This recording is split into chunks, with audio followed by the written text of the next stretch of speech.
Thank you so much for clicking on my video. And if you're returning, welcome back to my channel. Today, we are going to get into part two of my Live to Lead recap. Yesterday, we talked about the first 4 episodes of the Live to Lead documentary on Netflix presented by the Duke and Duchess of Sussex, and it was very good. So today, we're going to get into part two, where we are going to go over episodes 5, 6, and 7. So let's get into it.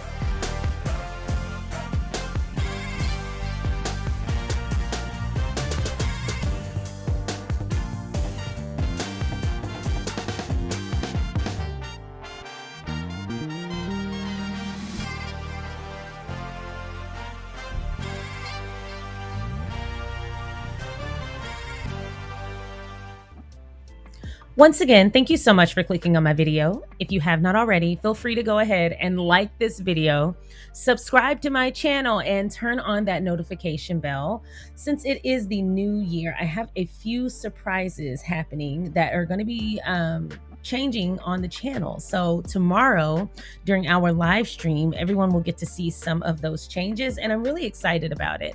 But today we're going to get into part two of my Live to Lead recap. This is where we'll talk about episodes 5, 6, and 7 of the docuseries. Overall, I thought this was an amazing docuseries, and I wanted to get all 7 episodes into one video, but since it was New Year's Eve, I knew a lot of you probably had plans, and I didn't want to take up too much time. But I am excited to start the new year off talking about some inspirational stories, so it definitely worked out. First, we're going to get into the story of Sia Khaleesi. Now, this is one of the stories where I felt like I learned about someone new. I had never heard of Sia Khaleesi, and again, I am a little bit surprised. Although I don't watch rugby, I do try to stay in the know, especially when people have made headlines in the way that he has, as well as someone who is such a big philanthropist. So it was really nice to get to know more of his story, but not just about his philanthropy, but also his background. So who is Sia Khaleesi? He is the first Black Springbok captain in rugby. He led South Africa to win a Rugby World Cup, and he began a philanthropic foundation. But that doesn't even scratch the surface. He's done so much. Now, his episode mostly focused on his experience with poverty, and that is a global issue. Despite what people like to say and what people like to present, I know that Africa itself is often presented to other continents and other countries as this fully impoverished continent, and that couldn't be further from the truth. Every continent, every country experiences poverty, but I know what the image likes to portray. But that does not mean that there isn't some poverty. Like I said, every country and every continent has poverty. And his story, although it doesn't represent the whole, and I want to make sure that's very clear because a lot of people like to make assumptions, but his story isn't unique as far as the poverty situation in South Africa. And he shed a lot of light on that. And so he experienced a lot of situations where he couldn't eat. He talked about his relationship with his mother and his grandmother, and how sacrifices were made where only one of them could eat, and they would always pick him to eat. And because of his rugby, he was provided a scholarship and given a whole new life. And he even talked about how when he was pulled from that situation so that he could go to a different school and play rugby, how he struggled with first adapting to having an abundance. He would eat really quickly, and he would eat almost feverishly because he wasn't used to having enough. I won't even say an abundance, but he wasn't used to having enough food. And so it was almost like he had to eat it before it was gone, kind of a thing, where it's almost like a competition. And one of his teachers just gently reminded him, like, hey, this is yours, so you can take your time. No one's going to take your food away. And he talked a lot about how he witnessed his father abuse his mother. It was awful. But one of the things that I love most about his story is the fact that those are things that happened to him, but that was never in his mind the whole of him. He never adopted the experiences that he had and the negativity from others as his own character, as his own persona. He always knew who he was in each situation. I also love that in each situation that he described for us, he shed light on a moment of growth for himself. He didn't necessarily recap his story to demonize his family or demonize his country. He talked about the situation he was in but he never let that define who he was. And I think that in large part is why he has been able to soar beyond his initial circumstances and create a very happy and healthy life. But not only has he been determined to create a better life for himself and achieve success for himself, he turned around and he immediately started giving back. He immediately recognized his place in the whole of his country, in the whole of his community. He never once was like, "Oh, pull yourself up by your bootstraps. I did it," which is the narrative that a lot of people like to push. He actually turns around and says, "Now that I'm in this place, it is my responsibility to provide opportunities for others." And I think that's the most prevalent part of his story, is not only what he overcame, but also what he decided to do once he got to a place where he was in a healthy space. He has definitely experienced some very, very high highs. I mean, winning the World Cup, that's insane, but he's also experienced some very low lows, and neither of those he has allowed to define who he is. One of the things that I recognized throughout his entire episode was that in every single situation, he was always himself. He always recognized that his definition of self was based on his own character. He also had a great knack for recognizing when he could do more, or when he was in a situation where he could learn, when he could take feedback. I think those are very necessary traits to have. You'll never know it all. You'll never have all the answers. And if he had allowed himself to lead with a bitter heart because of his circumstances, he never would have been open to receiving the abundance that he received. I thought his story hit on a few really important values. And I just thought that his story included in this entire 7-episode docuseries was so necessary and so important. His entire story, although his episode was about him, I feel like he didn't talk about himself that much. If you notice, everyone else mostly talked about him, but he was talking about his siblings. He talked about his wife, his children, his teachers, his coach, his mom, his grandma. Like, he is clearly not self-centered in any way. And his focus was on the other people in his life. And he was very keen on giving credit to everybody who helped him get to where he was, but take none of it for himself. And I just thought that was really sweet. But I did love the fact that immediately once he got to a position of success and a healthy position of, I would even say, wealth, he immediately looked back to see what he could do to be part of the positive side of a lot of the people in his community's life. He gave us a peek inside his relationship with his teacher, Eric, from Grey. And he described his teacher as a father figure and described how he helped him so much. And he went through the process of how he was offered the scholarship. But prior to playing at Grey, he described when he was playing rugby, he didn't have enough money for the equipment or the uniform or anything. And he was basically playing rugby in silk boxer shorts. And I just thought, wow, like, he didn't even have what he needed, but his talent shined through and his determination definitely shined through. Every time he talked about his experiences at Grey, he consistently said that he would reaffirm himself that I've got to make the most of this opportunity. He never let himself get drawn into bitterness, which takes us back to episode 1 with Ruth Bader Ginsburg, when she said, a lady, she doesn't give way to negative emotions that do no good. It kind of brought me back to that same thread. 2 different people, 2 very different stories, 2 different parts of the world. Just, they couldn't be more different. But the thread that connected them, in my opinion, not only was their need to give back and for their need to be leaders, but the fact that they didn't allow negative emotions to take control of them at any point, even when they're faced with adversity. And look at what came out of that. The part that almost broke me, child, was the part where he talked about his siblings. I found that to be a really tough part of the story. So his siblings are much younger than him. They were like 7 and 8, I think, or like 8 and 9. But when he left to play rugby and to go to school, his mother passed away. And so his siblings went to live with his dad, who then later also passed away. And so upon hearing this, they got put into the system, and he attempted to find them so that he could bring them where he was. They were in the system for 7 years before he could finally find them, and he was trying. When he found them, the story of their reunification was so beautiful. I just thought that was the most precious story I'd ever heard. How he immediately went and got them a whole bunch of stuff from the store, and how they were crying and his sister was touching his face. That story was really sweet. But he did find them. He adopted them and he raised them and he gave them a very happy life. And he talked about how willing his wife was also in that process of bringing his siblings to live with them. And they basically raised his children and his siblings as their own kids. And those group shots of the entire family, that was a very beautiful part of his story. I definitely enjoyed that the most. So before we get out of here, I wanted to talk about his foundation, the Khaleesi Foundation, and you can find this at khaleesifoundation.org. It's linked in the description box below. And on the homepage, it basically describes the Khaleesi Foundation seeks to support people living in under-resourced communities in South Africa by providing resources, facilitating capacity building and horizontal learning exchanges, and mobilizing and advocating for systemic change.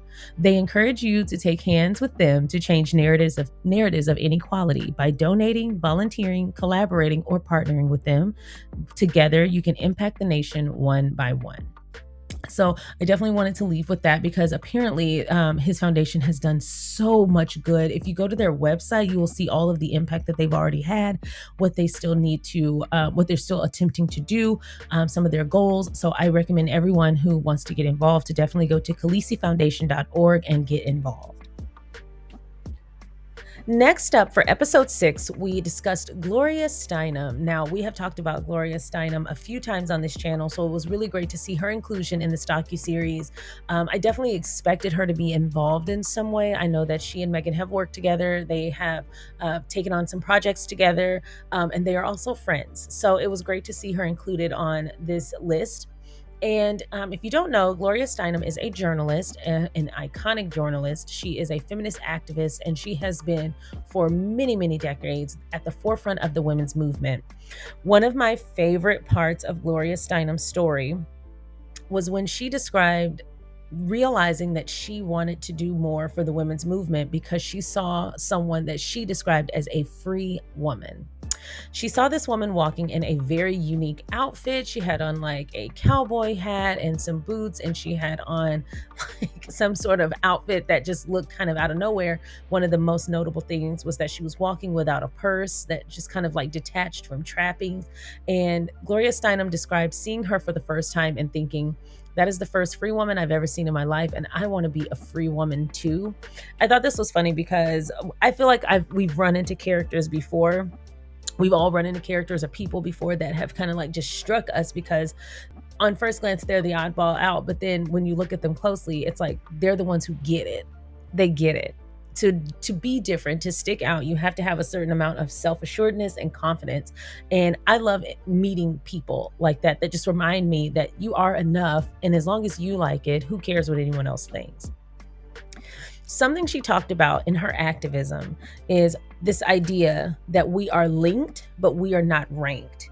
And this stood out to me amongst everything else that she said, because in so many situations, even in organizing, even in activism, there are ranks and hierarchies. And within those situations and systems, there can create, I don't want to say oppressiveness. Hierarchy isn't always oppressive, but there can be this, you're not as important as I. But when you have the mindset of we are linked, but we are not ranked, everyone who contributes is an equal part of the party.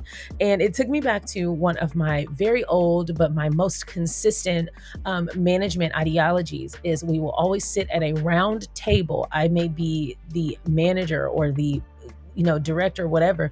My title does not dictate my stance in the situation. We are at a round table, not a boardroom table. And her ideology regarding leadership is you lead by example, and you always strive for democracy and peace. One of the quotes that she gave in her episode that really stood out to me, that I'm definitely going to write down and keep it. She said, if we raise one generation of children without violence and humiliation, we have no idea what might be possible. I think this stood out to me the most because even in situations where we are amongst our own, there seems to be this acceptance of humiliation is okay, even in small doses. I think if we weren't violent in action or with our words, we would see the humanity in people much easier. We would connect with people much easier. And the things that divide us would be celebrated as unique versus ways to keep us apart and ways to ridicule one another. So I felt like that quote just hit on so many things. And she's right. Children do deserve to be raised without violence and humiliation. Children do deserve to be raised in a happy, peaceful, and free world.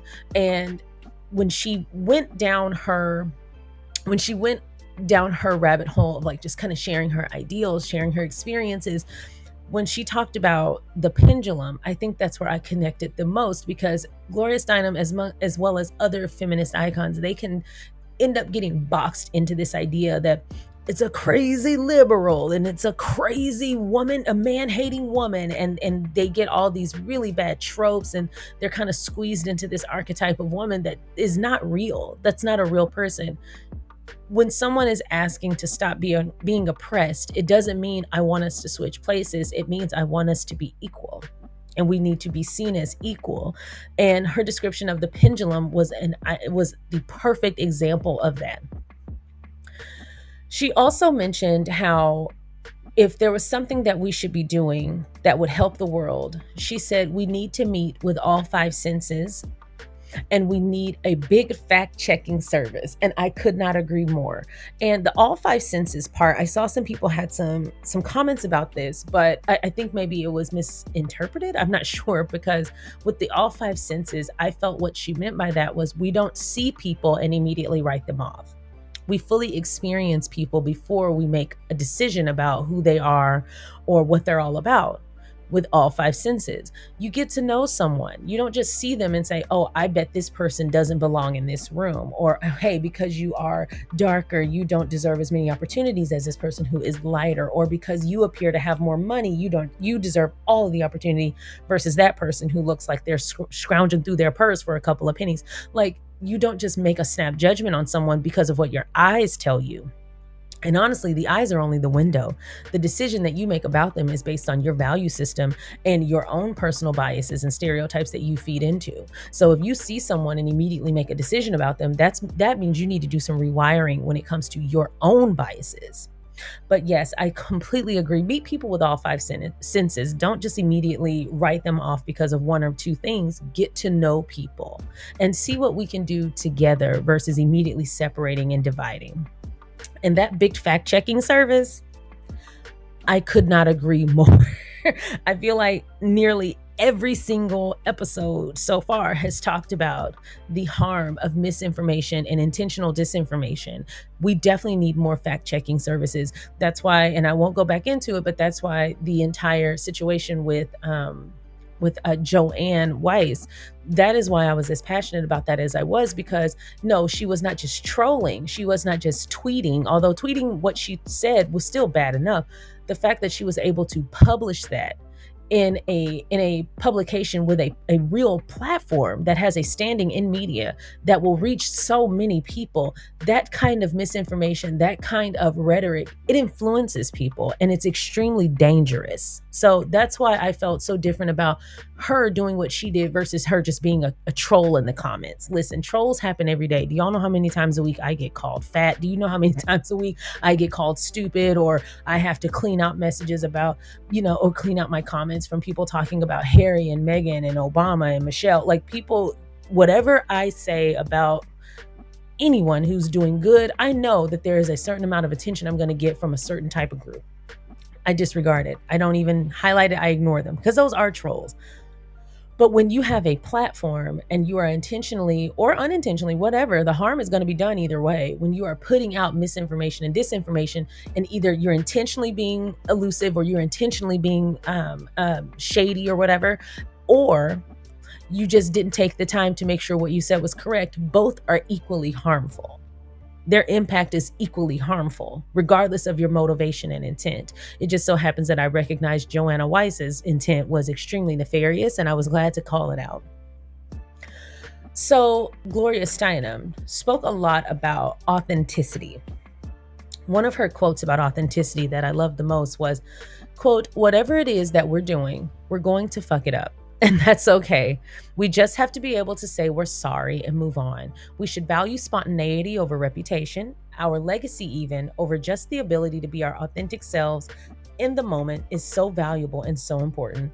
That is worth the struggle and the pain that comes in many ways from being misunderstood and thought to be someone you are not." I probably could have saved my tidbit earlier for this part where I said she often gets boxed in, because does she claim to have gotten everything right? Does she claim to have always made the right choice when it comes to her activism or the way that she decides to show up in the world? No, but she acknowledges in every organization, even when we're an organization trying to achieve good, we're going to make mistakes. We have to learn and move on. But the learn part is so important.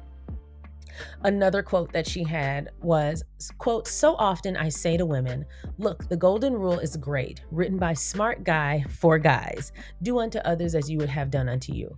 But women probably need to reverse it. We need to learn to treat ourselves as well as we treat other humans."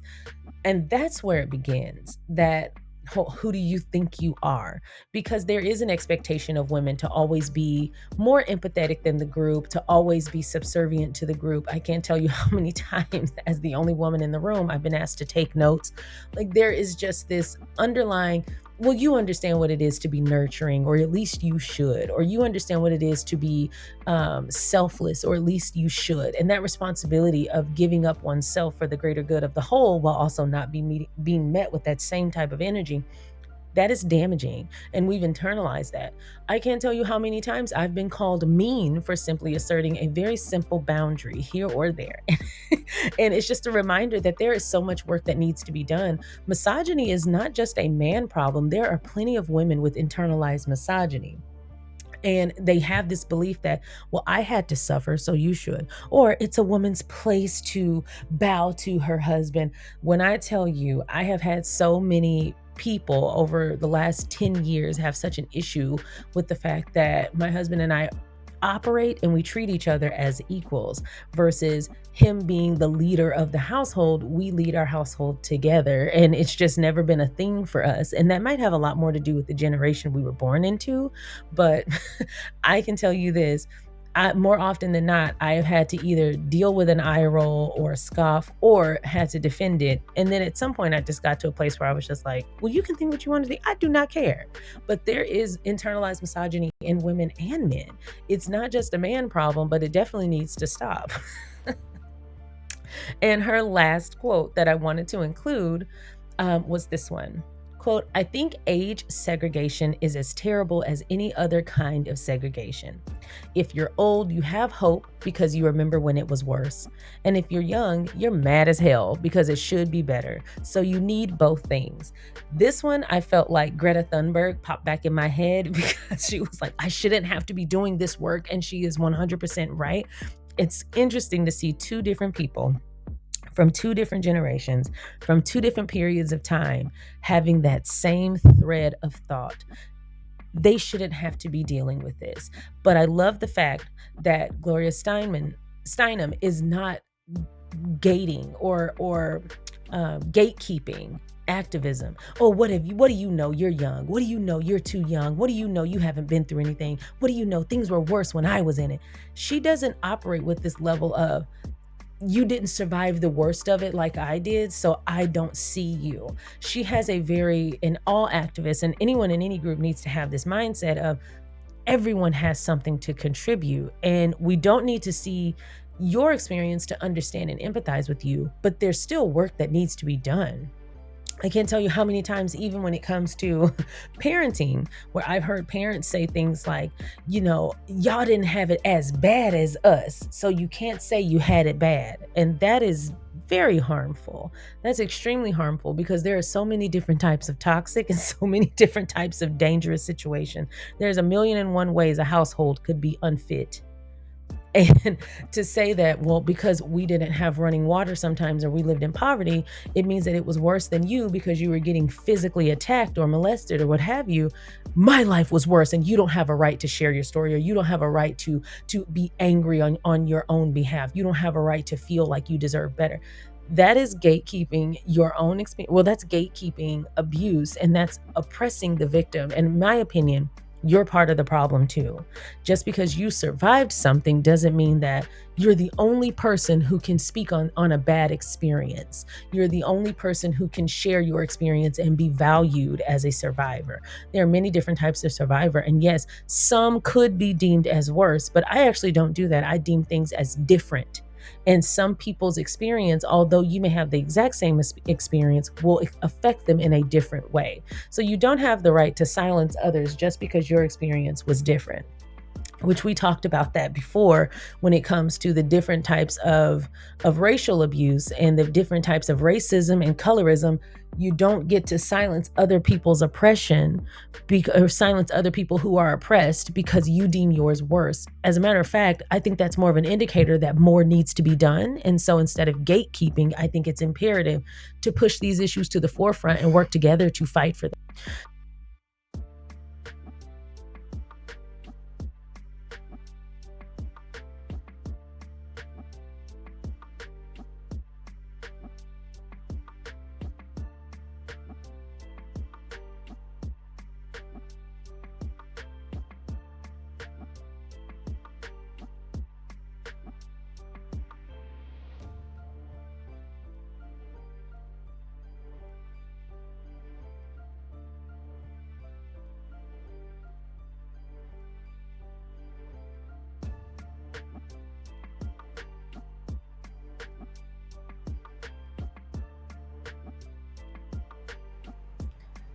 Next up for episode 7, lucky number 7, was Albie Sachs. Now, Albie Sachs's story, I hadn't heard much about, but I was very happy to include it. Now, to know that Live to Lead was inspired by Nelson Mandela, and to end this season or this installment with episode 7 with Albie Sachs was such a beautiful full circle moment. It was very intentional and very thoughtful to do it in this manner, and his story definitely shook me to my core, as I am familiar in some ways with the fight to end apartheid. It was just great to see his story firsthand. Again, this is an episode where I would have recommended a severe trigger warning for the images used, so we'll get into that. But who is Albie Sachs? He is a South African activist, a lawyer, writer, and former judge appointed by Nelson Mandela. During the struggle to end apartheid, he survived a bomb planted in his car by the South African Security Service.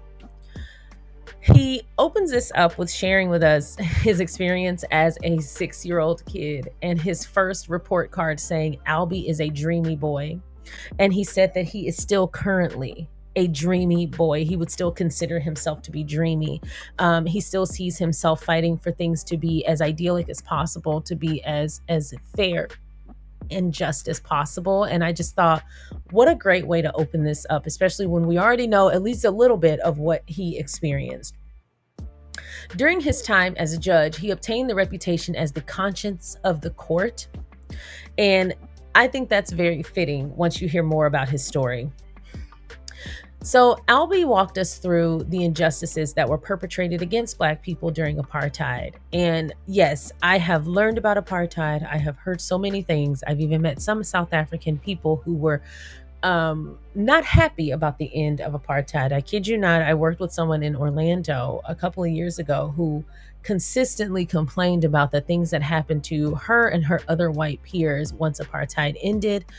And then recently, some situations where Black landowners were stripped of their land years and years ago are now, and it was given to white South Africans, they are now suing and their land is getting returned to them.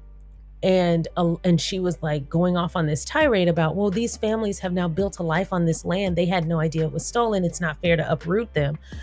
And it's just so funny how people can live in their own box.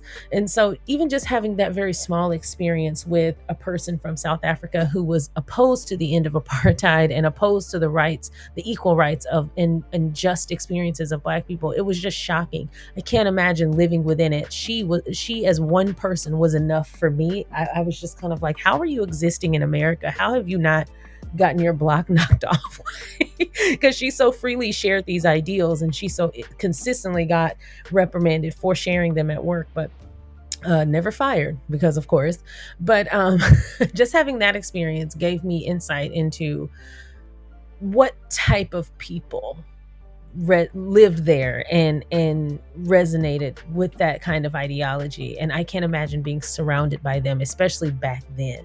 where things were a lot less demure than they are now. Racism is a lot more covert now than it was back then. So Albie walks us through these experiences. He also talked to us about the 90-day law, and that law meant that the South African authorities could detain you and keep you without access to your lawyers, family, or friends on the basis that they suspect that you have information to aid terrorists. They don't actually have to have any evidence of it, and they could do this for 90 days. He was also detained because of this. Since he was an activist, they also came after him as well. And one of the experiences that he discussed having was nothing could have prepared him for jail and isolation. Obviously, since he was a lawyer, he understood what the logistics of jail would be like, the kind of just like the experience in a nutshell. He said he had read about other people who had been detained and their experiences to prepare him for the day that they came for him, because he definitely knew that they would, only to find that it was far beyond what he ever suspected. While he was there, he and another inmate began exchanging whistles to one another from a distance. And in my opinion, I felt like this described him having a sense of awareness, because that place will literally eat you up alive mentally. And it created in some ways some peace and mindfulness within the chaos, and it motivated him to start like kind of being active during the day rather than just sit there and be upset or just kind of get lost in the dark.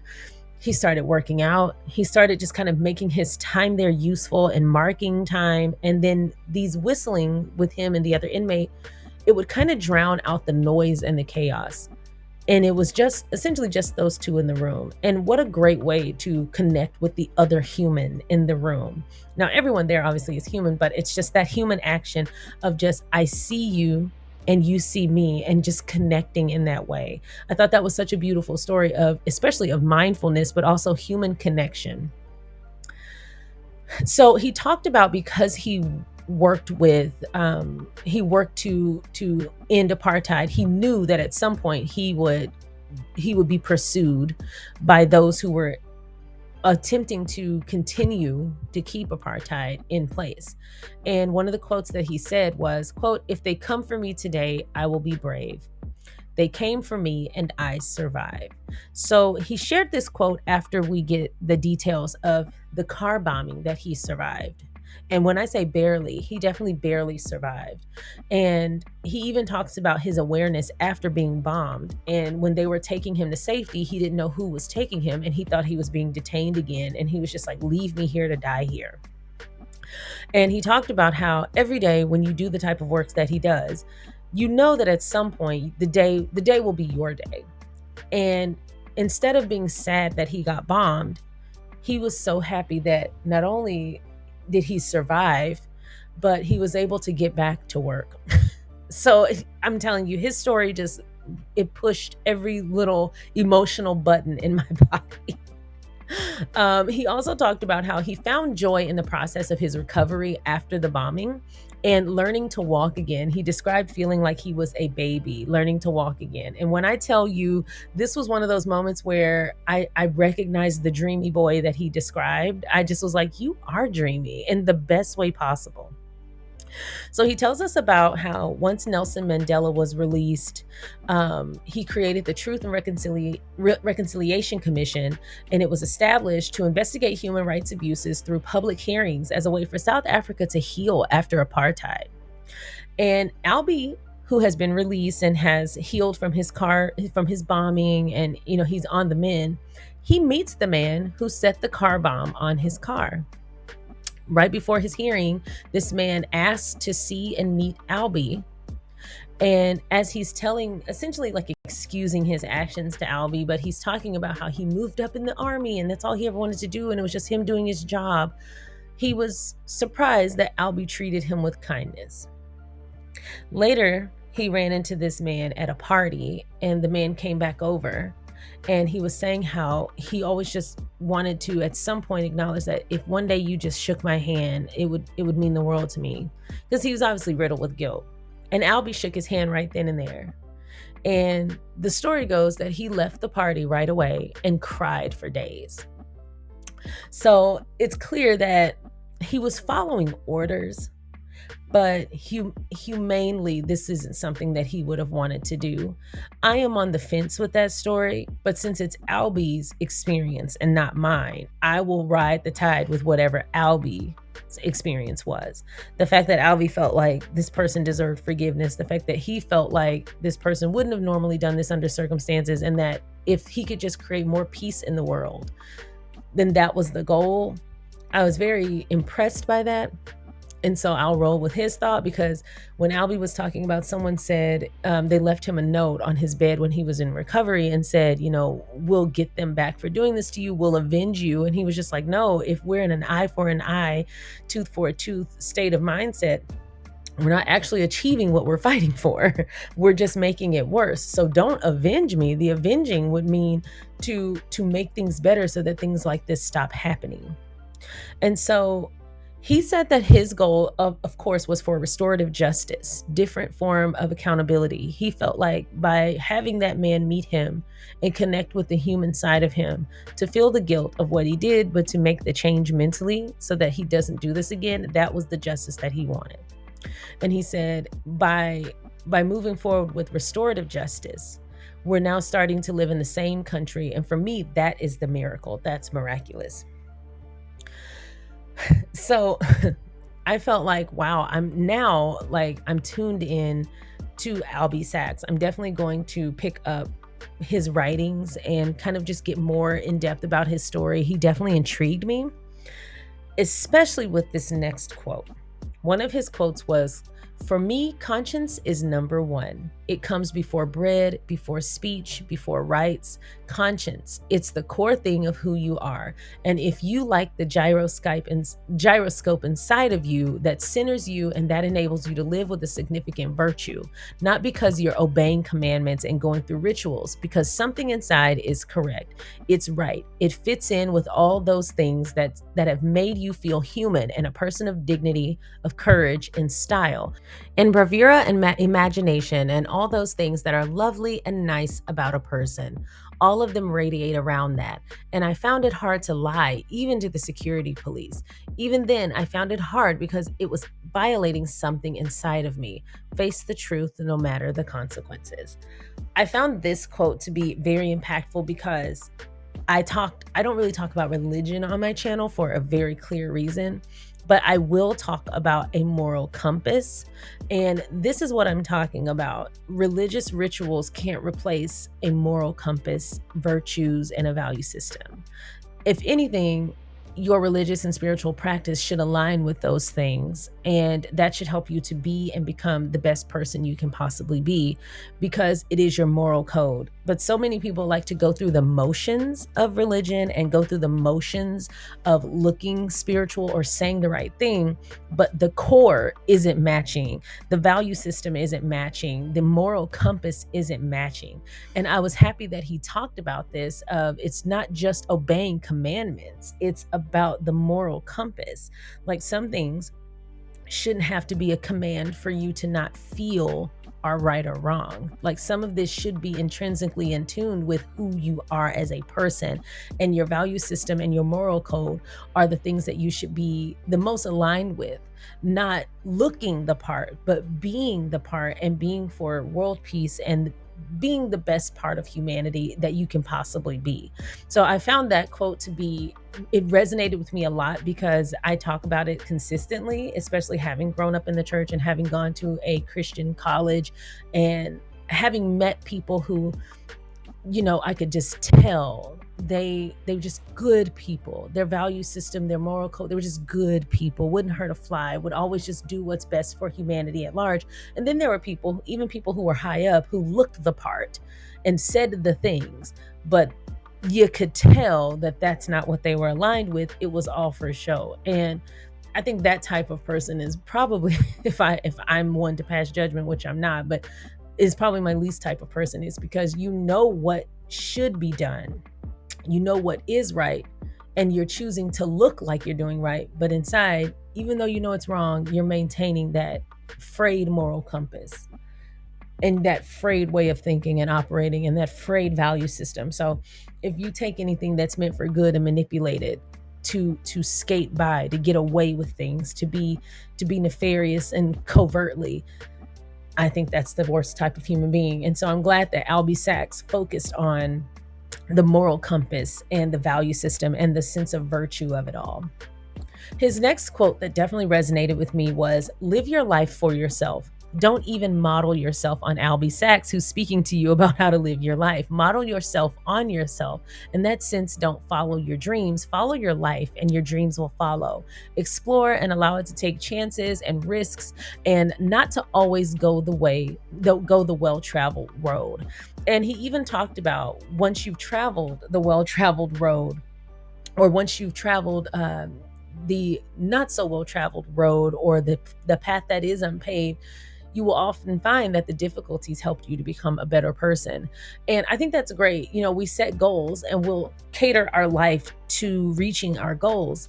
At the top of the year, this was an excellent episode to watch, because we often set, our goals for the year and our resolutions, and those are all great things. Staying motivated is a positive thing, but don't forget to don't forget to include your life in that. Don't forget to live your life, and make sure your life is, and your passion is what is leading you, not trying to meet these arbitrary goals for whatever reason. And these goals should really be based on the type of life you want to lead. Lastly, the quote that stuck out to me, and it kind of falls in line with this, is, "If you've got a choice about some important decision, and one journey is going to be hard and the other is going to be easy, take the hard one, because you've done more than just get from point A to B. You've traversed some difficulties, you've explored, you've risked, and you've gained something." The value of just having those difficulties is important, and it can feel really tough to get through some pretty tough times, but when you get out on the other side, you've learned so much, you've gained so much. Now, I am not one of those people that are like, "Well, you went through this for a reason," and because sometimes that phrase can be used to dismiss people's pain. But what I will say is, there is always something to learn from every experience. And so once you are in a place of reflection, and you have the ability to look back and see what it was that you could have gained. Because yes, like Fran from Hey Fran Hey says on the friend zone, um, everything you do is for you. It's not happening to you, it's happening for you. It's up to us to find the reason. And so I felt like his story, above all else, definitely resonated, that when he even talked about at different times how people looked at his arm almost with sympathy. And he was like, they said the car bomb could have killed me, and all they took was my arm. They didn't win. All they took was my eyesight in one eye. They didn't win. It's all about perspective, because while you're feeling sorry for him, he's happily living his life. And there were shots of him going into the ocean and just living his life. And even when he was speaking in his interview, there was just this joy that radiated from him, to see the things that he and his comrades worked for to be accomplished, and to live in that experience of no longer having to deal with apartheid, and having to no longer deal with that overt oppression, and being able to say he survived a very clear attack on his life. He overcame, and he focused on the overcoming and not on the difficulties of it all. As a matter of fact, I read it as he was happy that he survived the difficulties, and it's the survival that he chooses to focus on. He sees himself as a symbol of strength for having survived, versus a symbol of weakness for having been attacked in the first place. And I just felt like that's a great show of perspective, and how perspective in and of itself and your own mindset can change your life. We are going to all go through struggles. We're all going to experience pain. We're all going to experience unfairness. We're all going to experience oppression in some way. None of us are without trouble in any way. None of us. We're all going to put people in the ground. We're all going to say goodbye. We're all going to be said goodbye to. We're all going to have to struggle at some point. It's about the perspective that we hold that defines what our experience is like. I have talked candidly about my experiences growing up, because I do feel like there's so many generational curses that need to end. And sometimes when people get old enough to then take action and end generational curses, they fall into the same thing that got them trapped and their parents trapped and their grandparents trapped in the first place. Well, I survived it, so what's so bad about it? Well, this is what's so bad about it. Because if you survived it, why is it still in place? Why is it still in existence? If you had to survive it, why is it still there? Why didn't you dismantle it on your way out? Why the hell didn't you burn that bridge once you finished with it? Because that obvious bridge is not the way to go. There's gotta be a better way.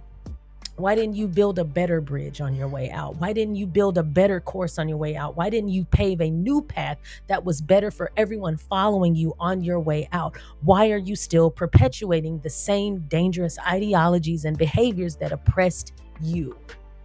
And so when I speak candidly about the things that I've experienced and spoken about, it's definitely not to condemn people or to make people feel bad or to oppress other people and make fun of them for being bad parents or bad family or bad siblings or whatever. It's so that we can shed a light on these things that are so often swept under the rug because we survived it, so now we can be done with it. No, you survived it. Catalog that experience and use it to do something. Use it to take action. Use it to say, I had to survive this and that wasn't right for me. So it's definitely not right for my child, my niece, my nephew, my cousins. No one who comes after me should have to survive the bullshit that I did. It doesn't mean saying, yes, I survived it and I'm a better person for it. But everyone is going to experience pain. So why not eliminate a little bit while you can, so that when they're on their journey, at least they don't have to deal with that. In business, I am a firm believer that if you see something, you do something. If you walk past a piece of trash and it was on the ground, and when I walk past, you say, oh yeah, I saw that trash earlier, I'm looking at you crazy. Because if you walk past it, why is it still there? Why is it there? You should have done something. If we come to the same problem at different times, the first person to encounter that problem is the one with the issue, because I shouldn't see it if you already saw it.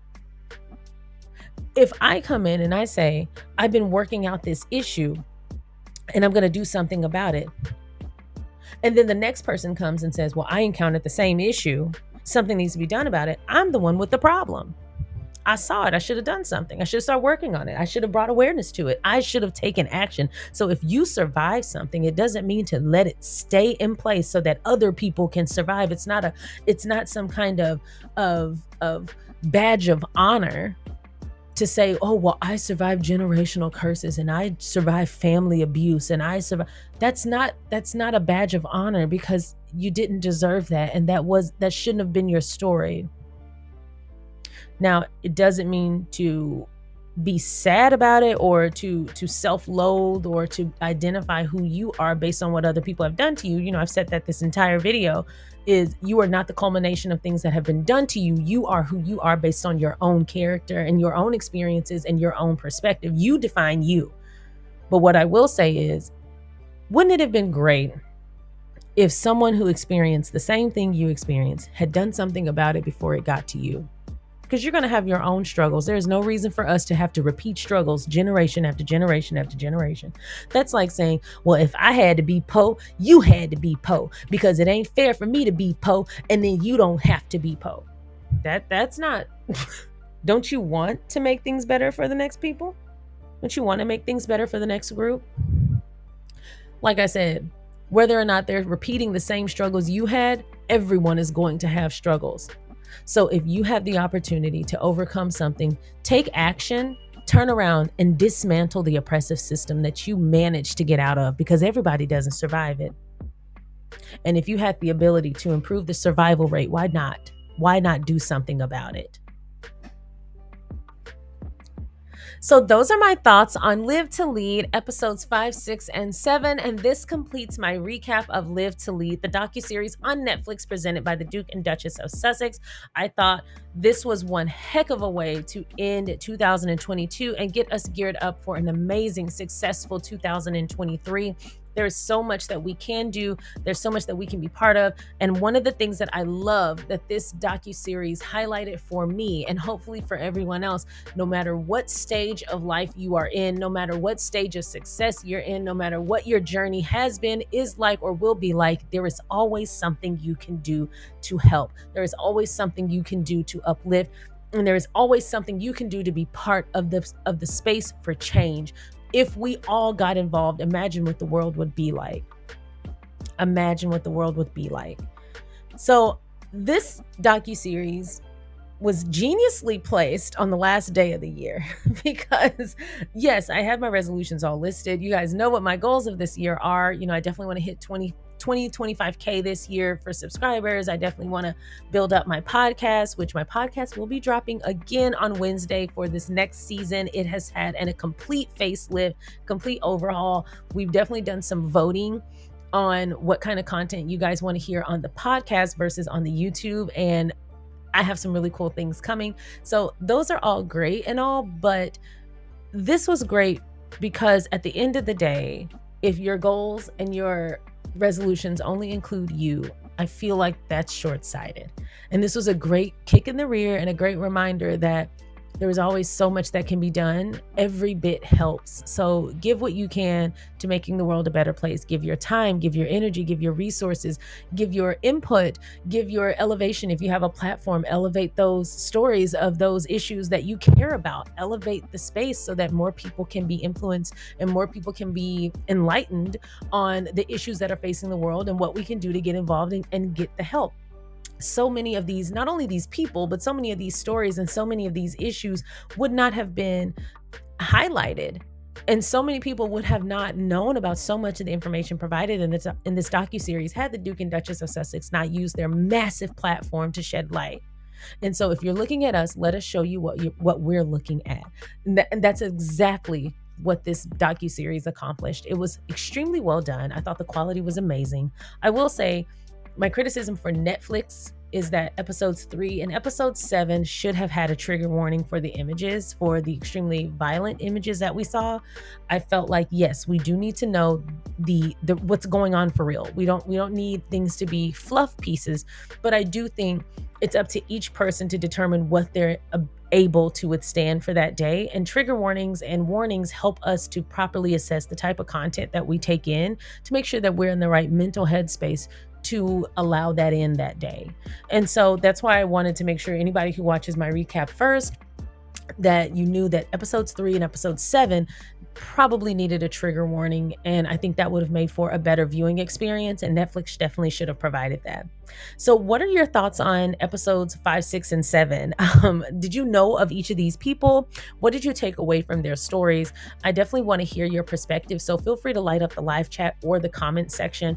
One of the things that I have noticed is that I have a lot of recurring viewers and I really appreciate that. But if you are watching, please don't forget, if you are liking the content and this is something you are interested in continuing to return to and watch and be part of, please don't forget to hit the subscribe button and please don't forget to hit the like button. That way I'll know that this is what you're into and I can provide more content that aligns with your interests, because if you're here, I definitely want to provide what you want. So that's all I've got for you. I hope you have an amazing 2023. This is a great way to start the new year off, feeling inspired, feeling like we can do something, and feeling like no matter what space we're in, we can put our hand to any task and get it done. I really appreciate each of you for watching and listening. I didn't get on camera for this recap for a couple of reasons. It's a very long recap. And managing my facial expressions for over 2 hours, y'all have no idea how much I have to edit eye rolls out because I have resting bitch face and I don't want to subject you to that. And then also, I didn't want to do makeup today. I decided that I was going to spend this weekend makeupless with a big old bun and real comfortable. And so I was like, I won't subject them to that either because I care. So I hope you enjoyed the video for the faceless, nameless person that's talking to you. But I hope you enjoyed the video. But most of all, I hope you enjoyed the docuseries. And I'm excited to hear what your thoughts are on the docuseries. Don't forget, tomorrow, every Monday at 5:30 p.m. Eastern, I'm in America, so 5:30 p.m. Eastern time, every Monday I do a live stream stream. And then Tuesday through Friday at 5:30 p.m. Eastern, I drop a video every day of the weekday at 5:30 p.m. So I hope to see you in the live stream tomorrow. We always have a lot of fun and we cut up. But this week, since it is the top of the year and it's the first live stream of the year, I have something very special planned. And so I hope to see each and every person who has viewed this video in the live stream tomorrow. You're not going to regret it. Thank you so much for watching. Please don't forget to like and subscribe. If you're interested in being a member, hit that join button and I will see you next time. Well, actually, I'll see you tomorrow at 5:30 p.m. Eastern. Bye.